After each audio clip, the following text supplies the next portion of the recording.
Traveling can be an adventure, but it doesn't have to break the bank.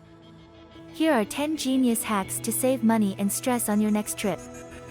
First, always use Incognito Mode when searching for flights. This prevents price hikes from repeated searches. Pack a mini first aid kit. It's a lifesaver for minor issues like headaches or blisters.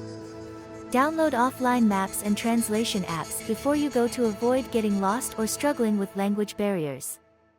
Bring a reusable water bottle. Airport water is overpriced, so refill after security. Roll your clothes instead of folding them. It saves space and keeps them wrinkle-free. Use Google Flights to track prices and find the best deals. Always carry a portable charger to keep your devices powered up. Look for accommodations that offer free breakfast. It's a great way to save on meals. Take a photo of your important documents in case of loss or theft.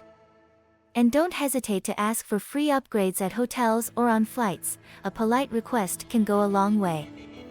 Which hack will you try first?